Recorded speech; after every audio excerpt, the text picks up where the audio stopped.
గురువారం సాయంత్రం బాబు ష్యూరిటీ భవిష్యత్తుకు గ్యారంటీ కార్యక్రమంలో భాగంగా గడప గడపకు వెళ్లి తెలుగుదేశం పార్టీ 6 గ్యారంటీ పథకాలను ప్రజలకు వివరిస్తూ కరపత్రాలను అందజేసిన ప్రొద్దుటూరు టీడీపీ ఇన్ఛార్జ్ డాక్టర్ జీవీ ప్రవీణ్ కుమార్ రెడ్డి, ఆయన సతీమణి మోనికారెడ్డి, సోదరి హరితారెడ్డి. ఈ కార్యక్రమంలో స్థానిక నాయకులు, కార్యకర్తలు మరియు అభిమానులు పాల్గొన్నారు. 6వ వార్డు ప్రజలందరికీ మనస్ఫూర్తిగా కృతజ్ఞతలు తెలియజేస్తున్నా. 6వ వార్డుకి ఎప్పుడు వచ్చినా ఎప్పుడు తిరుగుతానే సొంతం నేను నా ఇంట్లో తిరిగినట్టుగా నాకు ఒక మనసులో ఒక అభిప్రాయం ఉంది. ఎందుకంటే చిన్నప్పటి నుంచి ఇక్కడనే పొద్దుటూరులోనే పుట్టినా, ఈ ప్రాంతంలోనే తిరిగినా. ఇక్కడ అప్పుడు ఖాళీ స్థలాల్లో ఉన్నప్పుడు వచ్చి ఇక్కడ బంగారాలు, డెవిండరు, గోళీలు అన్నీ ఆడుకుంటానే. ఏమా ఒకవేళ మీరు కొందరు పెద్దోళ్ళు ఎవరైనా చూసింటారు, ఇప్పుడు కొత్తగా వచ్చిన చూసింటారు. ఈయనే ఆడ ఖాళీ స్థలం ఉన్నాయి, వంశాంతి బిల్డింగ్ పక్కన గోళీగుళ్ళు కూడా ఆడతానే. ఇక్కడ మీ ప్రాంత బిడ్డని నేను ఒక్కటే చెప్తా, బాగా ఆలోచన చేసుకోండి. తెలుగుదేశం ప్రభుత్వం అధికారంలో ఉన్నప్పుడు, చంద్రబాబు నాయుడు గారు ముఖ్యమంత్రిగా ఉన్నప్పుడు, ఇప్పుడు జగన్మోహన్ రెడ్డి ముఖ్యమంత్రిగా ఉన్నప్పుడు, 5 ఏళ్ళు చంద్రబాబు నాయుడు ముఖ్యమంత్రిగా ఉన్నప్పుడు పరిపాలన ఎట్లున్నాయి, ఈ 5 ఏళ్ళు జగన్మోహన్ రెడ్డి ముఖ్యమంత్రిగా ఉన్నప్పుడు పరిపాలన ఎట్లున్నాయి. చంద్రబాబు నాయుడు గారు ముఖ్యమంత్రిగా ఉన్నప్పుడు కరెంటు బిల్లులు ఎంత వస్తున్నాయి? ఏమా మీరు చెప్పాలా? మీకు కరెంటు బిల్లు ఎంత వస్తుంది? 70 రూపాయలు వస్తుంది. 2 నెలలకు 70 రూపాయలు. నీకు ఇప్పుడు ఎంత వస్తుంది? నెలకు వస్తుంది, 2 నెలలకు 70 రూపాయలు 2 నెలలకు వచ్చా. నీ పేరేం పేరుమా? చాన్బి అక్క చెప్తాను చూడండి. 70 రూపాయలు ఉండే కరెంటు బిల్లు ఈరోజు 800, అంటే 35 రూపాయల నెలకు. 2 నెలలకు 70 రూపాయలు అంటే 35 రూపాయలు ఉండే కరెంటు బిల్లు ఈరోజు 800 వస్తుంది. ఏమన్నా నీ ఆదాయం ఏమైనా పెరిగిందా? నీకేమన్నా లెక్క వచ్చిందా? మళ్ళీ యాంటీ తెచ్చుకోవటాలు ఒక్కటి ఆలోచన చేయండి. కరెంటు బిల్లులు అప్పుడు ఎట్లున్నాయి, ఇప్పుడు ఎట్లున్నాయి? రెండోది, అప్పుడు కందిపప్పు ఎంత ఉన్నది, ఇప్పుడు కందిపప్పు ఎంత ఉంది? ఏమా ఎంత ఉన్నది? మీరే చెప్పాలా ఎంత ఉన్నదో? మీరే కదా బజారుకు పోయి అంగడి పోయి తెచ్చుకునేది. ఎంత ఉన్నది కందిపప్పు? ఎంత ఉన్నది ఇప్పుడు? ఎంత ఉంది? రెండోది, గ్యాస్ ఎంత ఉన్నది? ఈరోజు గ్యాస్ ఎంత ఉన్నది? అప్పుడు గ్యాస్ ఎంత ఉన్నది, ఇప్పుడు గ్యాస్. అప్పుడు 500 ఉన్నది, ఇప్పుడు 1200 నుంచి 1300 ఉంది గ్యాస్ సిలిండర్లు. అప్పుడు దీపం పథకం కింద ఇచ్చినట్టుమ్మా. గ్యాస్ అట్లా పెరిగింది, కరెంటు బిల్లులు పెరిగినాయి. మళ్ళా ఈ చెత్త ముఖ్యమంత్రి ఈ గవర్నమెంట్ వచ్చినాక, రెండోది, దానాలు చేసే గొప్ప కుటుంబంలో పుట్టినవాడు ఎమ్మెల్యే ఉన్నాడు, పెద్ద ధర్మశాలి, ధర్మయుద్ధం చేస్తాడు, చాలా ఉత్తముడు. అబద్ధం అంటేనే ఎమ్మెల్యేకి తెలియదు. సత్యహరిశ్చంద్రుడు పొరపాటున ఆయన చనిపోయినాక నా వారసుడుగా రాచమల్లు ప్రసాద్ రెడ్డి అనేవాడు పొద్దుటూరులో పుట్టాడని ముందే అనుకున్నాడంట. సత్యహరిశ్చంద్రుడు ముందే అనుకున్నాడు, నా అంత నిజాయితీవంతుడు నా నెక్స్ట్ జనరేషన్లలో ఒక్క రాచమల్లు ప్రసాద్ అని పొద్దుటూరులో ఎమ్మెల్యే అవుతాడు, అతనే సత్యహరిశ్చంద్రుడు అనుకున్నాడంట. అదే మాదిరిగా సత్యహరిశ్చంద్రుడు పొద్దులేశాల నుంచి నిజాలు మాట్లాడే ఎమ్మెల్యే ఉన్నాడు. చెత్తకు పన్నేస్తున్నారు. చెత్త ప్రభుత్వమా కాదా చెప్పండి? చెత్తకు మీరు పన్ను కట్టారా? ఏంటి కట్టాలి? చెత్త పన్ను. కాలువలు తీయరు, దోమలకు మందు కొట్టరు, మనకు రోడ్లు క్లీన్ చేయరు, మున్సిపాలిటీకి మళ్ళా చెత్త పన్ను వేయాలి. న్యాయమా ఇది? తెలుగుదేశం ప్రభుత్వం 2024లో వస్తుంది.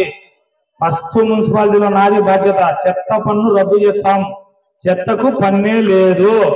ఇది నేను మీకు హామీ ఇస్తానా? చెత్తకు పన్నే ఉండదు, మున్సిపాలిటీలో తీసేస్తాం చెత్త పన్ను. తర్వాత ఇక్కడ మీకు పన్నులు ఎట్లా పెరిగినాయి? కుళాయి కనెక్షన్కి ఎంత తీసుకుంటున్నారు? ఇంటి పన్ను పెంచినారు, కుళాయి పన్ను పెంచినారు, కరెంటు బిల్లులు పెంచినారు, నిత్యావసర వస్తువులు పెంచినారు, గ్యాస్ పెంచినారు, డీజిల్ పెంచారు, పెట్రోల్ పెంచారు. సరే, ఇక్కడ మహిళలు అందరూ ఉన్నారు. మీకు పెరిగినట్టే చెప్తే ఇక్కడ ఉన్న పురుషులు నన్ను తిట్టారు.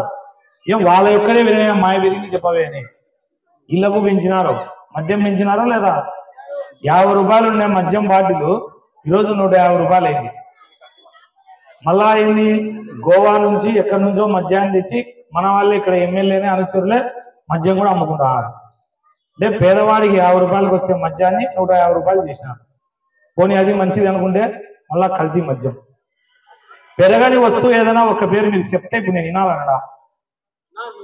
చంద్రబాబు నాయుడు ప్రభుత్వం నుంచి జగన్మోహన్ రెడ్డి ప్రభుత్వంకి ఫలానా వస్తువు ధర తగ్గిందని కానీ ఫలానా వస్తువు రేటు తక్కువ ఉంది ఆ రోజు ఈరోజు ఎక్కువ ఉంది, ఈరోజు తక్కువ ఉంది ఆ రోజు ఎక్కువ ఉంది ఏదైనా ఒక్కటి చెప్పింది బాగున్నావు కదా.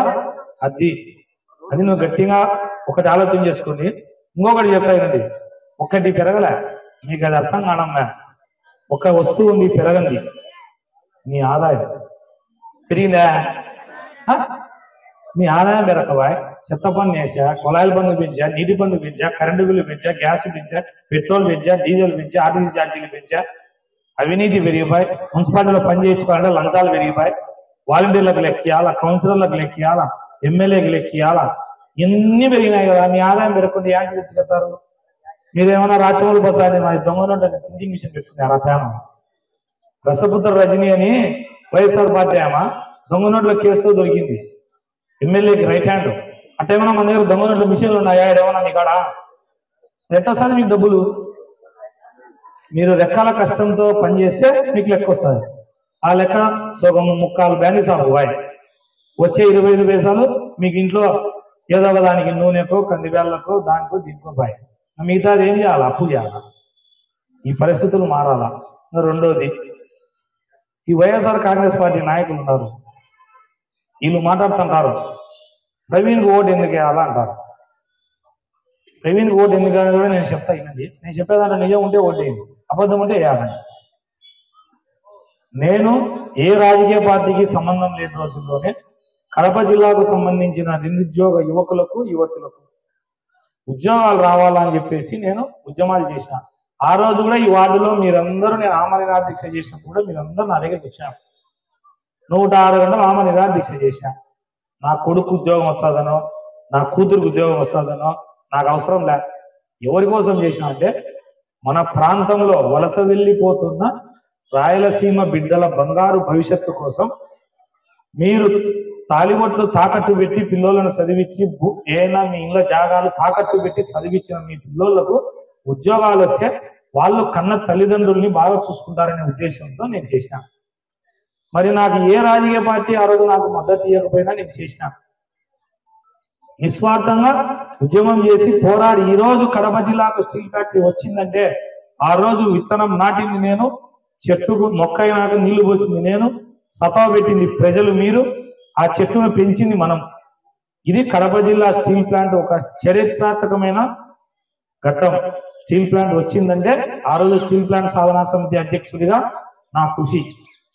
ఆ రోజు మీరంతా సహకరించారు. ఒకటోది అది. ఉద్యమాలు చేసిన నేను రాజకీయాలకు వచ్చి ఎందుకు ఎమ్మెల్యే కాకూడదు చెప్పండి, మీరు ఆలోచన చేయండి. రెండవది నేను చదువుకునే సివిల్ ఇంజనీరింగ్. నాకు రోడ్లు ఎట్ట వేయాలో తెలుసు, కాలువలు ఎట్ట కట్టాలో తెలుసు, ఇల్లులు ఎట్ట కట్టేయాలో తెలుసు. ఈ నగరాన్ని చూడనీకి కళ్ళకి చూడనీకి పారిశుద్ధ్యంగా ప్లస్ నగరం సుందరంగా కనపరిచేదానికి చేయాల్సినటువన్నీ కూడా నా దగ్గర ఒక ఐడియా ఉంది. నేను చదివిందే సివిల్ ఇంజనీరింగ్. చదువుకునే వ్యక్తిగా నాకు ఓటు వేసేదానికి నేను అడగడంలో తప్పుందే, చదువుకున్నా. అన్నిటికంటే ఇంకా మూడోది చెప్తా. జగన్ ముఖ్యమంత్రి అయినాక రాజమల్లు ప్రసాద్ రెడ్డి లాంటి రౌడీ ఈడ పొద్దుటూరులో ఎమ్మెల్యేగా ఉండగా తెలుగుదేశం పార్టీలో ఎమ్మెల్యేలు చేసి ఇన్ఛార్జీలు చేసి పదవులు అనుభవించి మంత్రులు రాజ్యసభ సభ్యులు అనుభవించిన వాళ్ళందరూ పార్టీకి ద్రోహం చేసి పార్టీని విడిచిపెట్టిపోయినారు. ఆ రోజు చంద్రబాబు నాయుడు గారు లోకేష్ గారు నన్ను పిలిచి యువకునివి ఇలాంటి ఫైటర్ జిల్లాలో మాకు అవసరం, తెలుగుదేశం పార్టీ ఇన్ఛార్జిగా నీకు ఇస్తామని చెప్పి నాకు ఇన్ఛార్జ్ బాధ్యత ఇచ్చినారు. రాజమల్లు ప్రసాద్ రెడ్డి రౌడీజం ఎదుర్కొన్నా, అవినీతి అక్రమాలు బయటికి తీసిన మీరందరూ చూసినారు.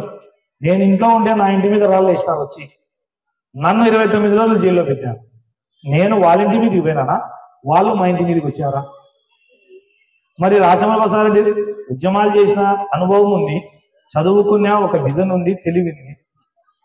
మూడోది అతని దౌర్జన్యాలను అన్ని ఎదుర్కొని తెలుగుదేశం పార్టీ జెండా ఈరోజు పొద్దుటూరులో నిలబెట్టి ప్రతి ఒక్కడు దావనం పెట్టాడు. అందరూ మాకు పార్టీ టికెట్ కావాలి, మాకు పార్టీ టికెట్ కావాలంటారంటే నేను హీరోను, సక్సెస్ అయినా. ఈడ జెండా నిలబెట్టినా కాబట్టి బుద్ధవాళ్ళు టికెట్ అడుగుతారమ్మా. ఇదే ఈడ ఓడిపోతాది, ఈ సీటు తెలుగుదేశానికి బలం లేదంటే ఒక్కడన్నా సీట్ అడుగుతారా? మీరు చెప్పండి, ఈడ తెలుగుదేశం ఓడిపోతాదంటే ఒక్కరు సీట్ అడుగుతారా? నా విజయం అది. నేను గర్వంగా చెప్పుకుంటాను, ఈ బుద్ధ సీట్ అడుగుతారంటే నా విజయం అది. ఇవన్నీ చేసినా అతని దౌర్జన్యాలు ఎదుర్కొన్నా, చదువుకున్నా. రెండోది అతని మాదిరి అబద్ధాలు నాకు రావు. లాస్ట్ రాచమల్లి ప్రసాద్ రెడ్డి వాళ్ళ అమ్మ వాళ్ళ ఆయన మీద కూడా ఒట్టేసి అబద్ధాలు ఆడతాడు. నేనంత నీచానికి దిగజారను, నాకు ఆ బతుకు అవసరం లేదు. నిజాయితీగా పనిచేస్తా, నిజాయితీగా పోరాడతా, ప్రజల చేత నిజాయితీగా మీ మనస్సు గెలుచుకుంటా తప్ప ఏ రోజైనా మా ఒక్కటి చెప్పండి, ఈ 6వ వార్డులో ఉన్నారు కదా, ఏ రోజైనా ఒక్కరినైనా నేను పిలిచి తిట్టినానా ఒక్క వ్యక్తిని? ఏనాడైనా ఒక్క మాట మాట్లాడినా? ఒక దౌర్జన్యం చేసినానా? ఏమా మీరు ఎవరైనా చెప్పండి, నేను పిల్ల పులిచింది ఉన్నా కదా, ఏనాడైనా ఒక్క మహిళను కానీ ఒక ఈ వార్డులో ప్రజలను కానీ ఎవరినైనా నేను ఏ రోజన్నా ఒక్క మాటనైనా? నా చేతనైతే సాయం చేసినా తప్ప ఏ రోజు కూడా నేను రౌడీజాన్ని, ఫ్యాక్షనిజాన్ని, దౌర్జన్యాన్ని ప్రేరేపించలేదు. ఇదే రాచమల్లి ప్రసాద్ రెడ్డి మీరు చూస్తున్నారు, మహిళా కౌన్సిలర్ని ఇంటికాడికి పోయి తిప్పుతాడు.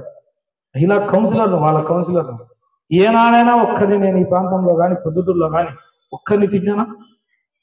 నా పైన నమోదైనటువంటి కేసులన్నీ పోలీసులను అడ్డం పెట్టుకొని రాజకీయం చేతగాని రాచమల్లి ప్రసాద్ రెడ్డి, మళ్ళా చెప్తానా, రాజకీయం చేతగాని రాచమల్లి ప్రసాద్ రెడ్డి, ధర్మంగా యుద్ధం చేయడం చేతగాని రాచమల్లి ప్రసాద్ రెడ్డి నా మీద పెట్టించిన 17 కేసులు.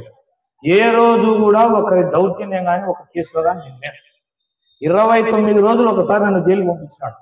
ప్రొద్దుటూరు ప్రజల కోసం ఒక పూట తిని జైల్లో, ఒక పూట తినకుండా నేను ఉన్నా కూడా ప్రొద్దుటూరు ప్రజల కోసం శాంతిని నమ్ముకొని నేను ప్రజల కోసం పోరాడుతాను. ధర్మ యుద్ధమే చేస్తా, ధర్మంగానే జయిస్తా. అధర్మం నాకు అవసరం లే, రౌడీజం నాకు అవసరం లే, యాక్షన్ నాకు అవసరం లే.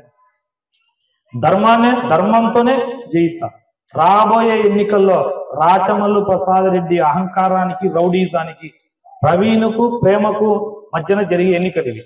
రాచమల్లి ప్రసాద్ రెడ్డి రౌడీజానికి, ప్రవీణ్ రెడ్డి యొక్క ప్రేమకు, ప్రవీణ్ రెడ్డి యొక్క ఆప్యాయతకు జరిగే ఎన్నికలు ఇవి. ఈ ఎన్నికల్లో మీరు రౌడీజం వైపు ఉంటారా, ప్రేమ వైపు ఉంటారా? చెప్పాలా, మీరు గట్టిగా చెప్పాలా? ఓకే కదా కదమ్మా? ఇంకొకటి ఆలోచన చేయండి. ఈ వార్డులో కౌన్సిల్ ఎలక్షన్లు జరిగినప్పుడు, మున్సిపల్ ఎలక్షన్లు జరిగినప్పుడు కూడా ఈ వార్డులో విపరీతంగా దౌర్జన్యం చేసి పోలీసులు అడ్డం పెట్టుకొని నన్ను ఇంట్లో అవసరం చేసి, నేను మళ్ళా చెప్పిన కదా, ధర్మయుద్ధం చేత కాదు రాచమల్లు. ఊరికే మనిషి ఆకారానికి అంటున్నాడు, చదంతా ఏం లేదు, చూస్తుంది. పటాకు పేలే పటాకు కాదు అది. అధికార పార్టీ లేకపోతే గంట ఉన్నాడు పొద్దుటూరులో, అధికారం లేకపోతే గంట పొద్దుటూరులో నిలబడ్డు. ఆమెన డబ్బులు వంచి అన్ని మోసాలు చేసి తారుమారు చేస్తే 30 కోట్లతో గెలిచాడు. అన్ని మోసాలు చేసే, ధర్మయుద్ధం చేసే గాలికి వినాడు. అయినా నేను బాధపడలే. అంతా వార్డులో ప్రజలు మన వాళ్ళే. ఒక్కటి ఆలోచన చేయండి, ఈ సూర్య నియోజకవర్గం అంతా ఓటుకు 10,000 ఇస్తాడు. ఇక్కడ నేనున్నా కాబట్టి మీకు 20,000 ఇస్తాడు. జాక్పాట్. మీరు 20,000 లెక్కెత్తండి, ఓటు నాకేంటి. 20,000 తీసుకోండి. ఇంకా ఎవరన్నా అడిగినారనుకో, 20 కాదు 30,000 మేము వేస్తాం తేండి అని తెచ్చిస్తాడు. తీసుకోండి, చల్లగా ఉండండి, ఓటు నాకు వేయండి. ఏమా, నేను లేకపోతే ఇయ్యడం మీకు లెక్క. మీకు డబ్బు కూడా నా వల్లే వచ్చేది.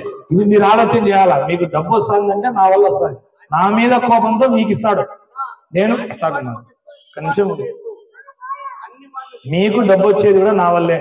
డబ్బు తీసుకోండి, బాగా చెప్పండి, ఇంకా డిమాండ్ చేయండి. మేము ఓటు వేయాలంటే నా మాకు 10,000 ఎక్స్ట్రా ఇవ్వాలన్నాం, వచ్చినట్టు లెక్క తెచ్చిస్తాడు. క్రికెట్, మట్కా, గ్యాంబ్లింగు, ఇసుక, మద్యము, లాస్ట్కు గుట్కాలు, భూదండాలు. పొద్దుటూరులో రాచమల్లి ప్రసాద్ రెడ్డి చెయ్యని అసాంఘిక కార్యక్రమం లేదు. నేను పేర్లు చెప్తా అంటే ఛాన్స్ టైం అయింది. రాచమల్లి ప్రసాద్ రెడ్డి అనే వ్యక్తి చెయ్యని కార్యక్రమం లేదు, అన్నీ చేసినాడు. 1000 కోట్లకు అధిపతి అయినాడు. మీకు గుర్తుందా, ఆ రోజు ఇక్కడ లెట్రిన్లు పగలగొట్టినాడు కదా, నేను వచ్చి అల్లరి చేసినాక మళ్ళా వచ్చి ఆపినాడా? ఆ రోజు మీరు అందరూ దళితులు ఇంటికాడికి పోతే ఒక్కడు సింహాసనంలో రాజమాదిరి కాళ్ళ మీద కాలేసుకొని మిమ్మల్ని అందరినీ కింద కూర్చోబెట్టినాడు. నిజమా కాదా? నిజమా కాదా? నా ఇంట్లో ఏ రోజైనా నేను మిమ్మల్ని కింద కూర్చోబెట్టిండే ఒక్క ఓటు నాకేయాలి. నేను ఏ రోజైనా మిమ్మల్ని ఇంట్లో కింద కూర్చోబెట్టిండే నాకు మీరు ఓటే వేయాకండి. కరెక్టా కాదా? ఏమా చెప్పండి, మీరు కింద కూర్చోబెట్టావు కదా మిమ్మల్ని? కొవ్వా కుర్చీ మీద కూర్చోబెట్టి మిమ్మల్ని కింద కూర్చోబెట్టాడు. టైం వచ్చింది, ఓటు రూపంలో ఓటు వేయండి, ఓడగొట్టండి. మీకు దగ్గరగా చిన్నప్పటి నుంచి పెరిగిన ఈ ప్రాంతంలో ప్రజలందరూ నన్ను ఆదరించి లెక్క బాగా తీసుకొని ఓటు నాకు పోయింది. నేను రాచమల్లు పసారిలో చెప్తాను, ఎక్క ఇంత అంటాడు నా వీడియోలన్నీ, మిస్టర్ రాచమల్లు ఈ వార్డులో ఇంకా దండిగా పంచు లెక్క, మా ప్రజలు బాగుపడతారు, ఆడ 10,000 పంచితే నువ్వు 20,000 పంచాలని కోరుకుంటా, నీకు విజ్ఞప్తి చేస్తాడా, నువ్వు బాగా పంచాలా, ఇంకా దండిగా ఇయ్యాలా ప్రజలకు. ఈడ పంచినట్టే నియోజకవర్గం కూడా మళ్ళా పంచి 20,000, నాకేం ఇబ్బంది లేదు. నియోజకవర్గం వాళ్ళు బాగుపడి ప్రజలే కదా బాగుపడేది, వీధులు బాగుపడతారు. పంచు నువ్వు ఇంకా 20,000 పంచు, దాన ధర్మాలు చేస్తావు, ఓటు దాన ధర్మాలు చేస్తాడంట. ఎంత అవులే కాకపోతే ఊరికే టేబుల్ మీద పెట్టి షో చేస్తాడు. మన పొద్దుటూరులో యానే సీసీ కెమెరాలు లేవు. ఒక 20 లక్షలు 25 లక్షలు 50 లక్షలు పెట్టి సీసీ కెమెరాలు వస్తాయి. వీళ్ళు చేసే అసాంఘిక కార్యక్రమాలు బయటపడతాయని సీసీ కెమెరాలు విగియడు, అలా పేరుకులే కోర్టు పెడతాడు దేవుడి మీద. అన్ని బుస్సే, మీరు ఎవరు నమ్మకండి, డబ్బులు వస్తాయి తీసుకోండి. ఇంకొకటి, ఈ వార్డులో వాలంటీర్లు ఉన్నారు, ఈ వాలంటీర్లు కూడా చెప్తానా, అందరి ముందర వాలంటీర్లు చెప్తానా, ఒక్కొక్కరు ఇళ్ళగాడికి వచ్చి మీకు పథకాలు వద్దని బెదిరిస్తున్నారు. మీరు ఎవరు భయపడకండి, వచ్చేది 24లో తెలుగుదేశం ప్రభుత్వమే, పథకాలు యాడికి పోవు, మీ ఇంటికాడికి వస్తాయి. నేను వాలంటీర్లకు చెప్తానా, టోల్ తీస్తా, ఎవరైనా ఇళ్ళకాడికి వచ్చి వాలంటీర్లకు చెప్తానా, ఇళ్ళకాడికి వచ్చి ఈ వార్డులో మీకు ఆ పథకాలు పోతాయి ఈ పథకాలు పోతాయంటే మీకు జైలు గట్టి పట్టిస్తా. ఎలక్షన్ కమిషన్ కు ఫిర్యాదు చేసి నేను డిప్యూటీ కలెక్టర్ సస్పెండ్ చేయించిన. వాలంటీర్ ఏంది ఎత్తి జైల్లో వేపిస్తా. మీరు ఇళ్ళకాడికి వస్తే వీడియో రికార్డ్ చేయండి, వాలంటీర్లు మీకు పథకాలు రావు గితకాలు రావు అంటే వీడియో రికార్డ్ చేయి చూస్తా, ఈ నాయలు ఏం చేస్తారు రేపు. వాలంటీర్ల మాటలు నమ్మకండి, మీ పథకాలు యాడికి పోవు. ఇంకొకటి, మన ఫ్లెక్సీల్లో ఫోటోలు వేస్తే ఇక్కడ వాలంటీర్లు పథకాలు రావంటారు. ఇప్పుడు మీ ప్రభుత్వం ఉంది, ఎగురుతున్నారు. రేపు అంకుశం సినిమాలో రామిరెడ్డిని చూసినారా మీరు? అంకుశం సినిమా గుర్తుందా? రామిరెడ్డిని చూసినారా? ఎట్ట కొట్టారు, అట్ట కొట్టి నడిపిస్తా. ఈ సందులమ్మడి అట్ట కొట్టి నడిపిస్తా. ప్రజల జోలికి వచ్చిన వాళ్ళకి అంకుశంలో రామిరెడ్డి మాదిరి ఉంటుంది, కోటింగ్ కారాలు చేస్తే. ప్రజల పథకాలు కానీ మీ దాని జోలికి ఎవరు వచ్చినా నేనున్నా, మీరు ఎవరు అధైర్యపడకండి, ఏ పథకం పోదు. ఇంకొకటి ఆలోచన చేయండి, 2019లో రాచమల్లు ప్రసాద్ రెడ్డికి ఒక సువర్ణ అవకాశం వచ్చింది. ఎమ్మెల్యే అయితే ఎంపీ అవినాష్ రెడ్డి వాళ్ళే, ముఖ్యమంత్రి వాళ్ళే నిధులు తెచ్చి ఊరిని ఎంతో అభివృద్ధి చేసినచ్చు. ఈ సువర్ణ అవకాశం పోగొట్టాడు ఎమ్మెల్యే. నేను మిమ్మల్ని ఏమడుగుతానంటే, అదే సువర్ణ అవకాశం నాకింది. 2024లో తెలుగుదేశం ప్రభుత్వమే వస్తుంది, రాబోతుంది. తెలుగుదేశం ఎమ్మెల్యే అభ్యర్థిగా పోటీ చేసేది నేనే, తెలుగుదేశం పార్టీ తరఫున పోటీ చేసేది నేనే. నన్ను ఎమ్మెల్యేగా మీరు గెలిపిస్తే, ఆ సువర్ణ అవకాశం నాకు ఇస్తే అన్ని వార్డుల్లో అంత లెక్కల రూపులేవో మారుస్తా. ఇది కరెక్టా కాదా మీరు చెప్పండి. ఇంకొకటి, దోమలేని పొద్దుటూరు చేస్తా అన్నాడు, అల్లులను తప్పెట్లతో పిలుచుకొస్తా అన్నాడు. పాపం మా పోలీసు సోదరులు ఇక్కడ ఉన్నారు, చెప్తే బాధపడతారు. పోలీసులు కాయలు పెట్టేమన్నా అల్లులను తప్పెట్లతో తెచ్చినాడు ఏ రోజన్నా తప్పెట్లు పెట్టి తెచ్చినాడు అల్లులను. తప్పెట్లు పెట్టి మట్కా మంగతాయి తెచ్చినాడు ఊర్లోకి. దోసాన పిల్లల్లో వాళ్ళ ఇంటి చుట్టూరు మట్కా మంగతాయికి తప్పెట్లు పెట్టినాడు. లైసెన్స్ ఎవరైనా అరెస్ట్ చేయకూడదు, ఎవరైనా పట్టుకోకూడదు. మట్కా బీటర్లను, గ్యామ్లింగ్ ఆడేటోళ్లను, కౌన్సిలర్లను, వైస్ చైర్మన్లను చేసినాడు. ఏం పట్టుకున్నారు పోలీసులు? పాపం వాళ్ళు ఏం చేయగలరు? వాళ్ళకు రాజ్యాధికారం కల్పించినాడు, ఎవరేం చేశారు? అట్లాంటివన్నీ ఉండవు.